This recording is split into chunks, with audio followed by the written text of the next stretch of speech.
Good morning. Welcome to the Community Church of Chapel Hill, Unitarian Universalist. My name is Eric Conrad. I am a member of the Worship Associates Ministry here at the church. I especially want to welcome any visitors or newcomers to our church and to call attention to the special note entitled Welcome Guests and Newcomers, which is on the back side of the order of service. Whoever you are, whomever you love, however you arrived at this beloved place, you are welcome here.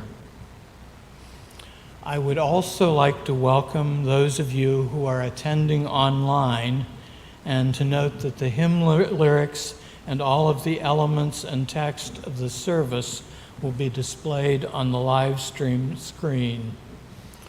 For the complete order of worship, including weekly announcements, the schedule, and upcoming events, a link to the PDF is in this morning's church email and on the church's webpage.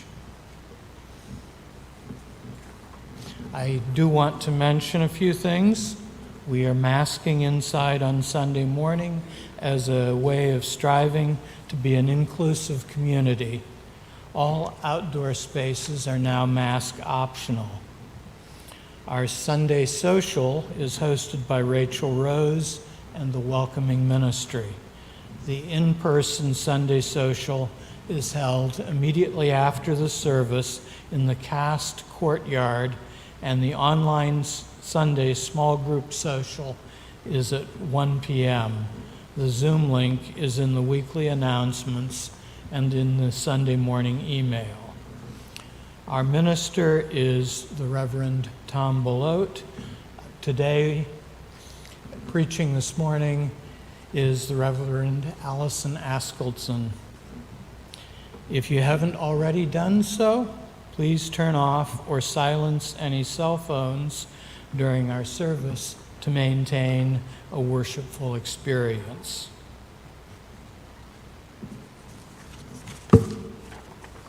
Please stand in body or in spirit for our opening.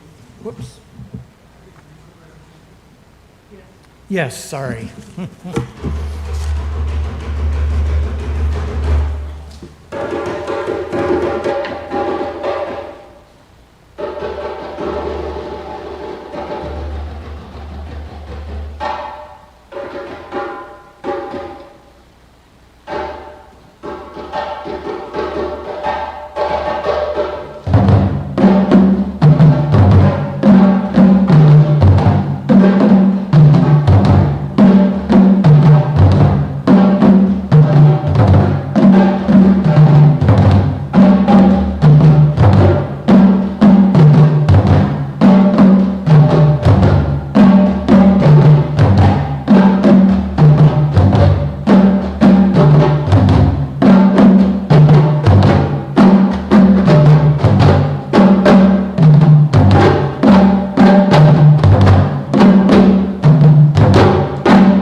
My name's Ronnie Pulley, and we are the performance group for Triangle Drumming and Wellness.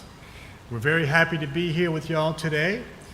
The music we play comes from West Africa, and we are playing this music that has been handed down for at least 1,000 years from the ancestors of West Africa. This music, we've been playing ourselves for over 20 years, and our teachers want you to know that this music is for everyone, that it's not bound by age, gender, political affiliation, or religion. That basically the language of this music is about community, love, and joy. So today, while we're playing, hopefully we're going to help you feel a little bit of that love and joy. West African music is a little bit loud, as you've already heard. So bear with us as we play today.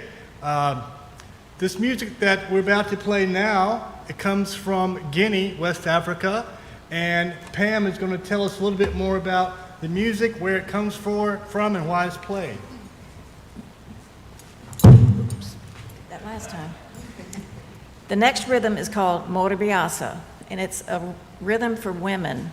When a woman in the village has problems in her life, for instance, maybe she can't have a baby, she tries everything to try to solve it. And if it's solved, or if it isn't solved, she takes the once-in-a-lifetime vow of Moribiasa, which means she dances in tattered clothes around the village 3 or 7 times, then goes out and buries her tattered clothes in front of a mango tree, then puts her finery on and goes back into the village, and they have a big celebration. Thank you, Pam.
Thank you so much for that drum talking.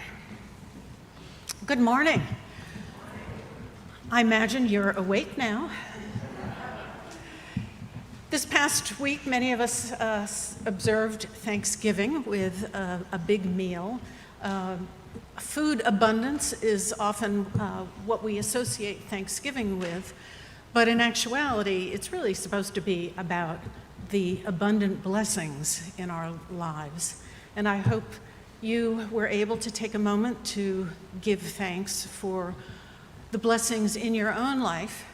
But if not, I invite you now to take a moment to shout out your blessings. And if you're online, either shout it out to those who might be around you in your home or to the online universe.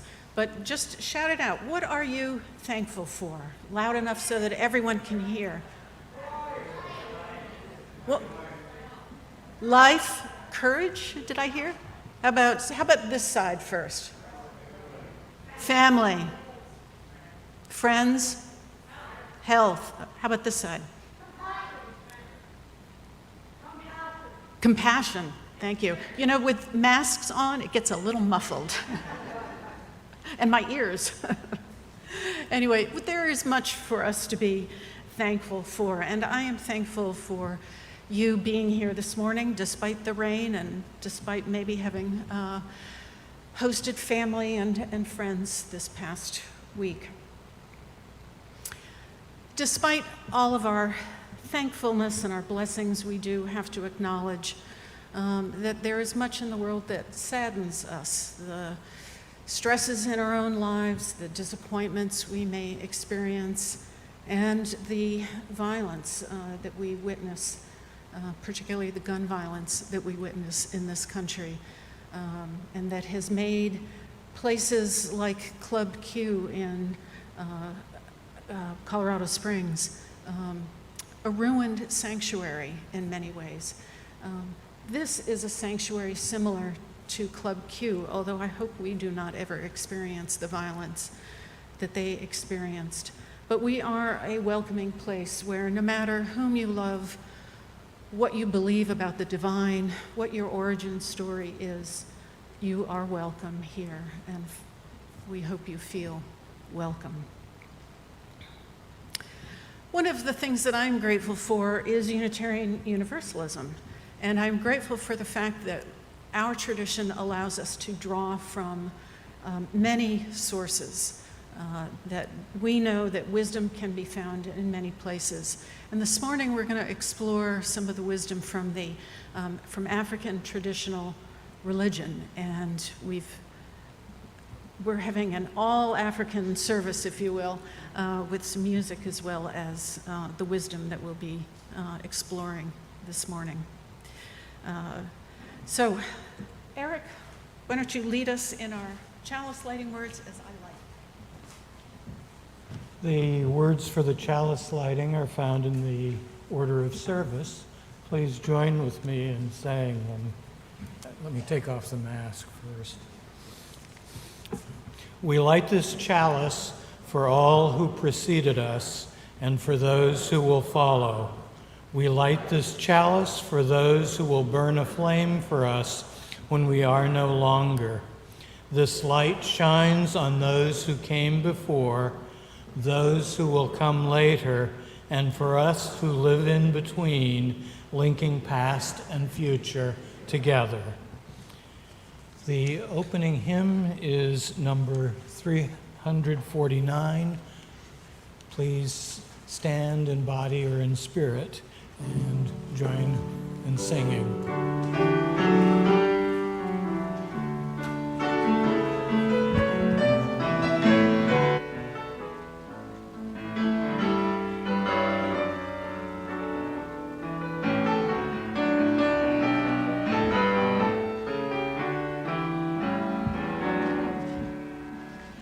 We gather together in joyful thanksgiving, acclaiming creation whose bounty we share. Both sorrow and gladness we find now in our living. We sing a hymn of praise to the life that we bear. We gather together to join in the journey, confirming creation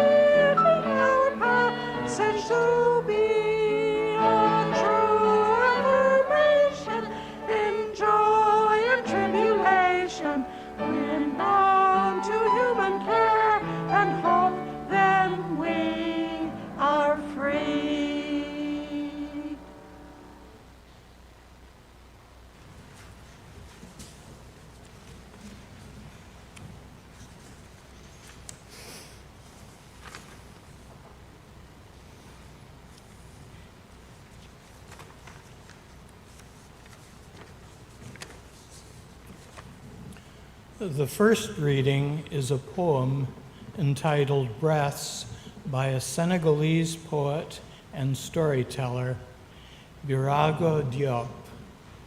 This poem may sound familiar because it is the basis for a Sweet Honey and the Rock song by the same name. Listen more often to things rather than beings. Hear the fire's voice.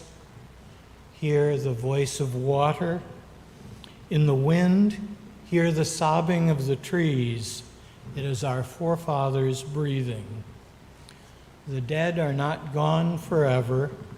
They are in the paling shadows and in the darkening shadows. The dead are not beneath the ground. They are in the rustling tree, in the murmuring wood, in the flowing water, in the still water, in the lonely place, in the crowd. The dead are not dead. Listen more often to things rather than beings.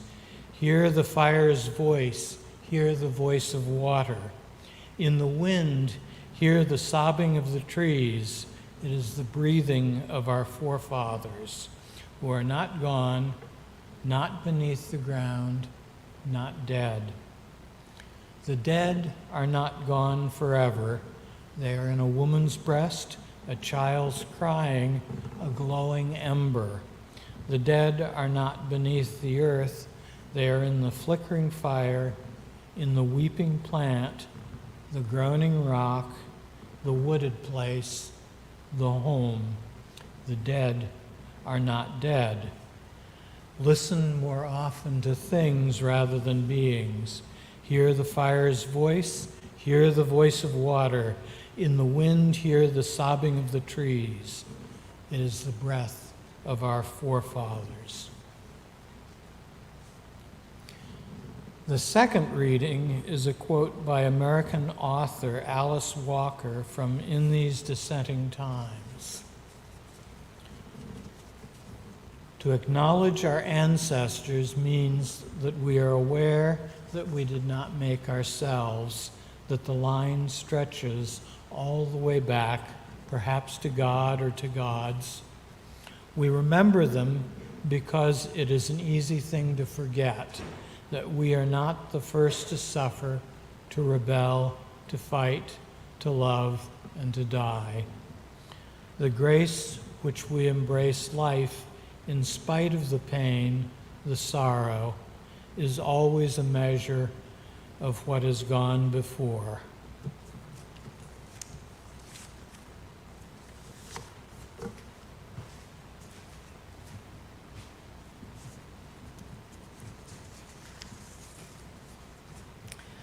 In Birago Diop's poem, he writes, as Eric said, the dead are not dead. They are in the water, the fire, the earth, the home. The dead are not gone forever. They are everywhere. His poem expresses a belief of sub-Saharan African traditional religion. Now, the term African traditional religion is not meant to imply that there is one set of formal beliefs shared by all African traditionalists. Like Native American spirituality, there is not one set of beliefs, but there are commonalities. And common to African traditional religions is the idea that the ancestors are not dead. Veneration of the ancestors is a common practice based on the belief that the dead are not dead. Even if someone identifies as a Christian or a Muslim, the traditional beliefs form a backdrop and coexist with newer beliefs. Many cultures honor the dead. The Mexican Day of the Dead, the Chinese have a tomb sweeping ceremony, tomb sweeping day. Hindus practice Pitru Paksha, and Christian All Saints and All Souls Days all pay homage to the ancestors. But in African traditional religion, venerating those who have gone before is not just something that happens one or a few days a year. Traditionalists believe that the spirits of one's ancestors are present every day and must be honored regularly. Because the dead are not dead, a person ignores the ancestors at their own risk. A common West African proverb cautions, "The ancestors may annoy you, but don't make the mistake of annoying them back. They may annoy you forever." To avoid bad luck, like a water well drying up, the ancestors may receive honor by making a libation or offering a grateful prayer. Additionally, one honors them by leading a good moral life, as the ancestors did when they were alive. In this way, the ancestors promote proper behavior and strengthen family loyalty and community bonds. Fortunately, not everyone becomes an ancestor. To be worthy of veneration, generally 3 criteria must be met. First, the person must have lived a good moral life. So, bad guys, there's no becoming an ancestor.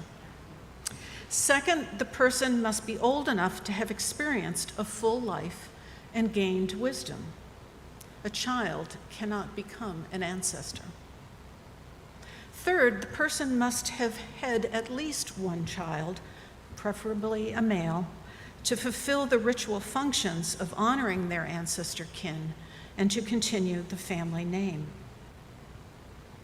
Veneration is not worship. The ancestors do not become gods. They're more like saints, able to intercede in a person's life. When taken literally or symbolically, the ancestors' spirits linger on to curse or bless the living. Some may call this superstition and easily dismiss African traditional religion as primitive nonsense. I do not. I believe our ancestors do live within and around us. They are everywhere, not only in spirit, like America's founding fathers, but in our very DNA. As the brief passage by Alice Walker claims, we do not make ourselves. We are who we are as a measure of who came before us and what came before us, a partial result. Our ancestors have left us with a legacy of war, enslavement, genocide, poverty, and environmental degradation, to name a few. But they have also left us gifts of artistic beauty, generosity, ingenuity, and deep wisdom. They inform our family traditions and family dynamics. Like African ancestors, our parents, grandparents, teachers, and others model right and wrong behavior for us, whether they are currently living or not. We imitate those who raised us in ways we may not even be aware of. Perhaps you've seen the Progressive insurance ads where this fake therapist tries to stop people from acting like their parents. There's a number of ads. I see some of you nodding their heads. They resonate with us because it's so true. The ads show a fake therapist, but in reality, actual therapists are kept very busy by trying to excise people's ancestors from their behavior. We imitate those who raised us in many ways. I know my mother and father, though both are dead, still live in my head, especially at holiday time. Think about your recent Thanksgiving celebrations, perhaps your dinner. If you prepared the meal, you probably served foods that you were served when you were a child. Do you prepare the same foods year after year? When new families are created, perhaps by marriage, do you experience conflict over what foods should be served? Or, in my family, how long the turkey should be cooked? Do you disagree about whether to serve rolls and potatoes or sweet and white potatoes? These are common points of conflict. Do you know why you hold these traditions as truths? I imagine that somewhere your ancestors are in and around you. Traditions and morality may not be all that we inherit from those who have gone before us. Swiss psychologist Carl Jung wrote in his book, Memories, Dreams, Reflections, published in 1961, quote, "I feel very strongly that I am under the influence of things or questions which were left incomplete or unanswered by my parents and grandparents and more distant ancestors. It often seems as if there were an impersonal karma within a family, which is passed on from parents to children. It has always seemed to me that I had to answer questions which fate had posed to my forefathers and which had not yet been answered, or as if I had to complete or perhaps continue things which previous ages had left unfinished." Contemporary psychologists agree our ancestors' suffering and unfinished business can become our own. As an example, the American Psychological Association calls this intergenerational trauma. Dr. Joy DeGruy, a Black social work researcher, outlines a theory she calls post-traumatic slave syndrome to explain the ongoing impact of structural racism evidenced in health disparities, economic disadvantages, and segregation of blacks from whites.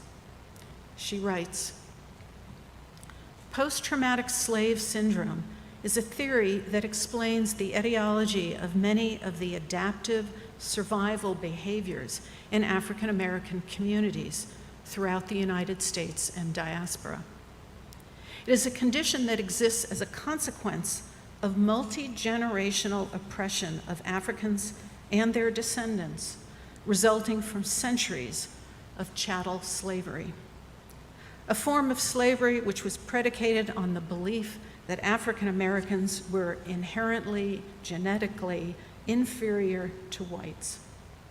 This was then followed by institutionalized racism, which continues to perpetuate injury. Sadly, African Americans are joined by Jewish and Native American communities in dealing with multi-generational systemic racism. And now we add GLBTQ plus communities to becoming the latest group to face hate and fear and violence. As Jung suggests, we have to continue the unfinished work of ancestors such as Martin Luther King Jr., Nelson Mandela, Oscar Romero, and other liberation leaders. They speak to us and live in us. To honor these ancestors, we must interrupt this legacy of intergenerational trauma and racism.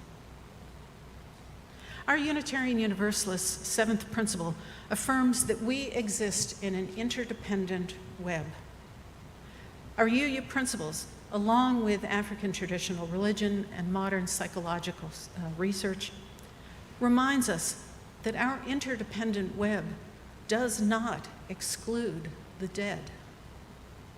We are connected to what and who have gone before, and we will leave to our descendants a world in or out of balance, with or without greater love and kindness. The choice is up to each of us. In this season of Thanksgiving, may we honor those ancestors who gifted us with a legacy of love, justice, and moral wisdom. May our lives reflect the high ideals expressed in all 7 of our Unitarian Universalist principles, so that we may become the ancestors that our descendants need us to be. May it be so. Blessed be, and Ashe.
Freely have we received of gifts that minister to our needs of body and spirit. Gladly we bring to our church and its wide concerns a portion of this bounty. If you wish to donate online, there is a QR code inside the order of service which can be read by your cell phone's camera, and there is information in the church's website. We will now receive the morning offering.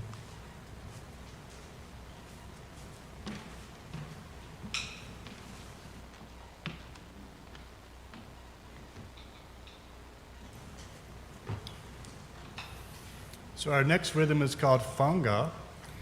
Fanga comes from Liberia and was brought to us by the great Babatunde Olatunji.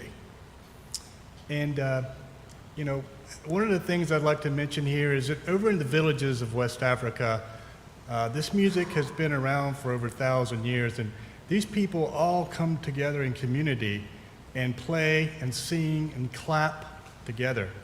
So very rarely do you ever see drumming without dancing, or dancing without drumming, or singing and clapping. So we would invite you today, when we play Fanga, to sing and clap along with us. We'll help you out with that.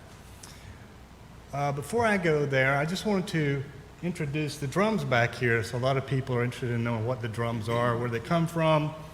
Again, these drums come from West Africa. Over here on the right, we have the smallest drum called the kinkani, and that's right, and sounds like that. She's not shy.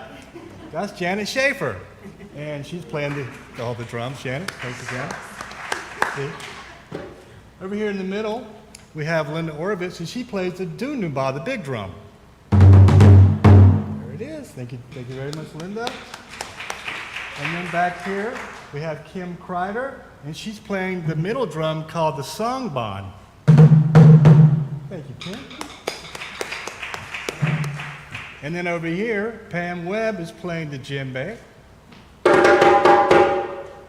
There's Pam. Thank you, Pam.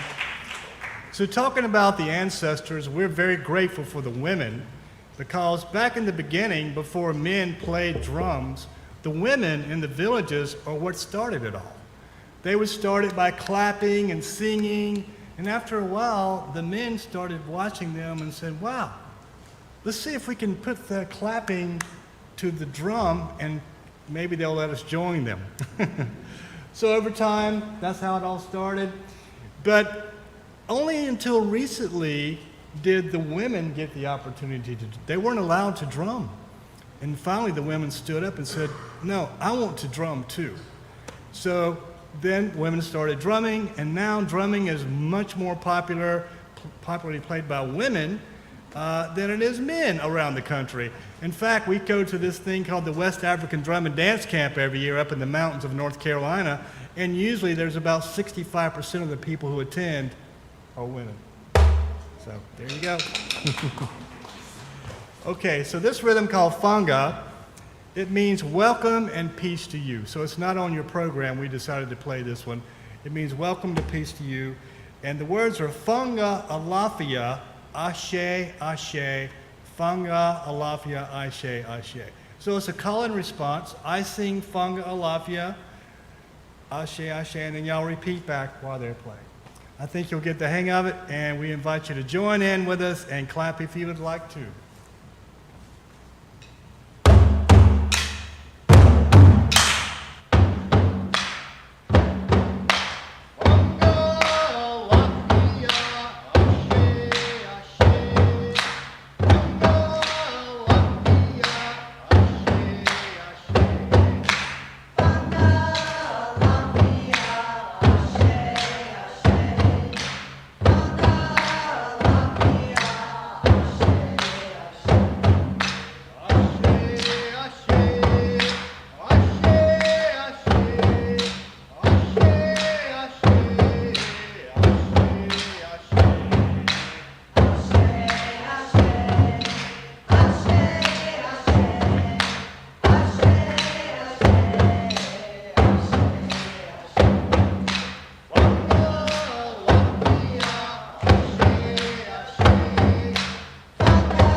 Each week, we hold a time in our worship service for the sharing of significant joys and sorrows. If you have a personal joy or sorrow you would like to share, you are invited to come forward, to place a stone in the water, speak your name into the microphone, and briefly share your joy or sorrow. Let us enter into this time of tenderness and trust.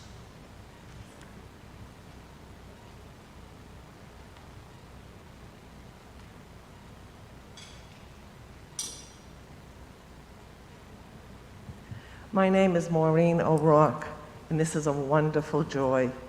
Go Blue!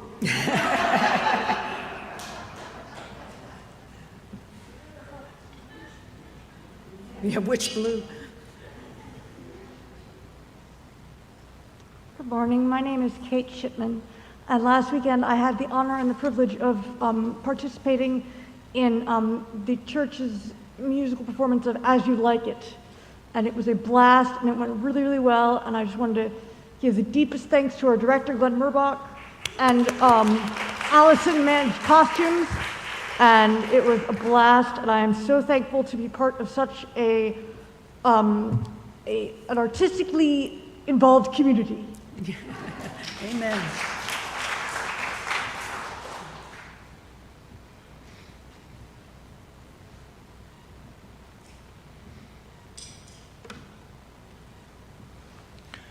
That last stone is for all those joys and sorrows this morning that were unspoken, but that live in our hearts. Let us take a moment to hold these joys and sorrows in our hearts.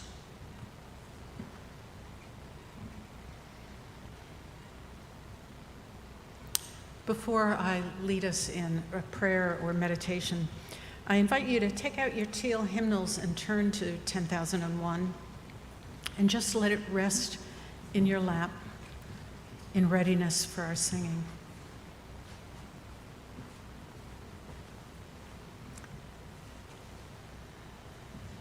And now please join me in a moment for prayer and meditation.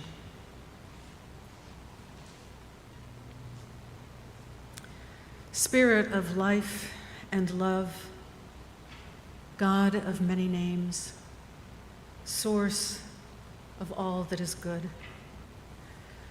we pause to give thanks for the life we have been given. In the face of our sorrows, we gather in loving support. And to celebrate our joys, our team's success, our communities, we come together to celebrate and to be with one another. I invite you to just take a deep breath, to breathe in, breathe out. Recognize the gift of that breath. You breathe in the oxygenated air from our trees. You breathe in molecules of water from the rains. You breathe in the air of the ancestors. They have given you this gift of life. In the silence to follow, I invite you to offer your own silent word of thanks to the ancestors. Whether your ancestors were more or less honorable, they did give us life. It is up to us to make our lives what we will of them. Let us be silent a moment.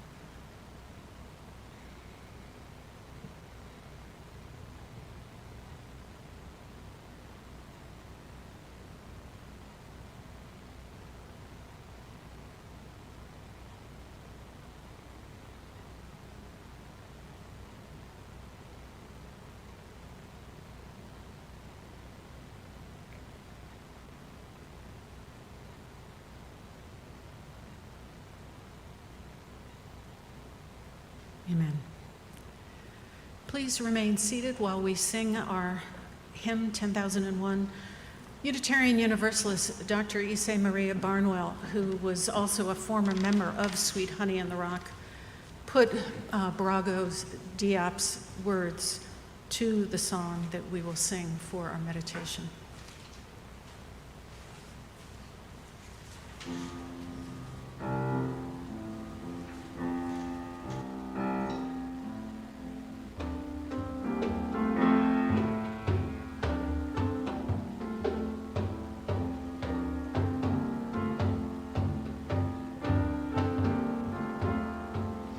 Listen more often to things than to beings.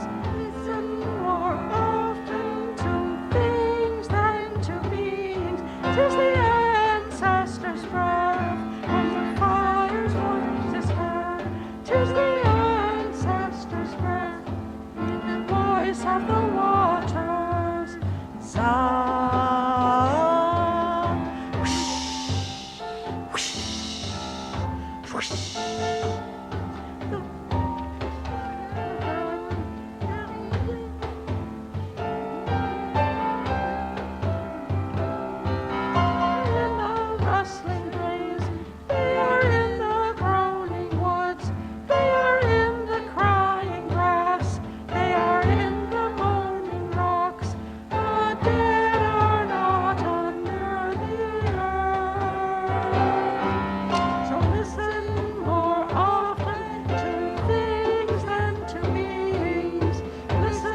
the fire's voice is heard.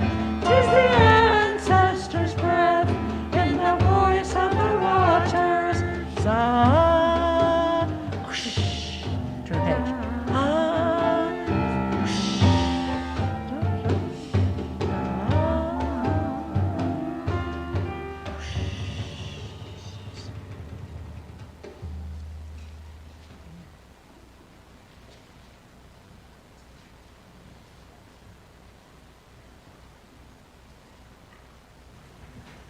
For closing words, I share a prayer titled Inspired by Our Ancestors by the Unitarian Universalist Reverend Leah Derlin Jones at the UU congregation of Charlottesville, Virginia. For those who came before us, we offer gratitude and thanks. May their memories be a blessing. May we feel surrounded by their love. As we go forth from this time and place, let us be inspired by their courage, their wisdom, and their dreams. Let us honor them by doing the work of living boldly, loving mightily, and creating heaven on earth. Amen, and blessed be, and Ashe. Dr. Barnwell wrote the words and music for our closing hymn, number 1051 in the Teal Hymnal. Of this hymn, Barnwell writes, "Each and every one of us stands atop a lineage that has at its core mothers and fathers and teachers and dreamers and shamans and healers and builders and warriors and thinkers and. So in spite of our uniqueness, we come from and share every experience that humankind has ever had. In this way, we are one. Let us be one by rising in body or in spirit to sing our closing hymn, and sing boldly and mightily.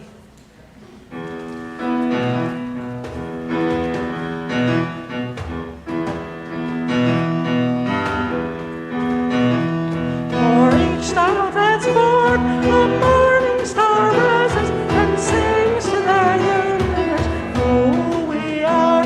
For each child that's born, a morning star rises and sings to the universe who we are. We are our grandmother's prayers, and we are our grandfather's dreamings. We are the breath of our ancestors. We are the Spirit of God. We are mothers of courage and fathers of time. We are daughters of dust and the sons of great visions. We are treasures of mercy and brothers of love. We are lovers of life and the builders of nations. We are seekers of truth and keepers of faith. We are makers of peace and the wisdom of ages.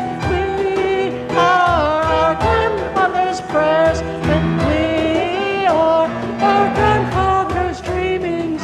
We are the breath of our ancestors, are the Spirit of God. We are mothers of courage and fathers of time. We are daughters of dust and the sons of great visions. We are sisters of mercy and brothers of love. We are lovers of life and the builders of nations. We are seekers of truth and keepers of faith. We are makers of peace and the wisdom of ages. We are our grandmother's prayers, and we are our grandfather's dreamings. We are the breath of our ancestors. We are the Spirit of God. For each child that's born, a morning star rises and sings to the universe who we are. For each child that's born, a morning star rises and sings to the universe who we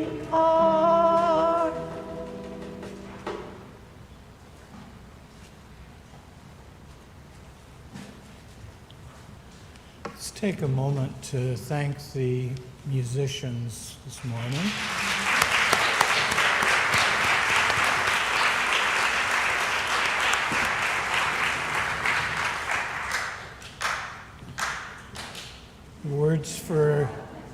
The words for extinguishing the chalice are found in your order of service.